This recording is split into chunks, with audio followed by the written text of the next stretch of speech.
আসসালামু আলাইকুম। দেখুন আজকে এসেছি ব্রাহ্মণবাড়িয়া জেলার আখাউড়া উপজেলার বিষ্ণুপুর গ্রামে।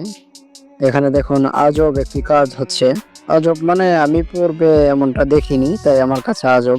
আপনারা অনেকে দেখতে পারেন, তবে ব্যাপারটি খুব বেশি কমন নয় সবার কাছে, এটা আমি শিওর। এটার ব্যাপারে খেয়াল করুন, যে চোখের সামনে কিন্তু কাঠ জাতীয় কিছু দিয়ে বাঁধা আছে। এটা সম্ভবত কারণ হতে পারে একটু যেন স্বেচ্ছায় কোনো দিকে ছুটে যেতে না পারে। এরপর কোনো রকম ইনস্ট্রাকশন ছাড়া নৈতিক চতুরতা শুধু ঘুরতেই থাকবে, আর বিনিময়ে তার মালিক আখ মারাই করে রস পাবে। তো এই রস তিনি আবার টাটকা রস বিক্রি করেন, এবং আমরা এখন এটা ট্রাই করবো।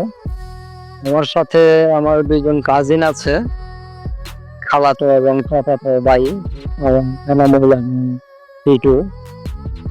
তারা ওরা ট্রাই করতেছে।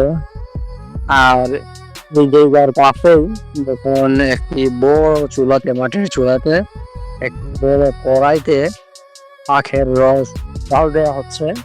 জাল দেওয়ার পরে গুড় তৈরি হবে। আর দেখুন কি সুন্দর ব্যাপার, আখকে মাড়াই করার পরে যে অবশিষ্ট আঁশটুকু থাকে তা দিয়ে জাল দেওয়া হচ্ছে।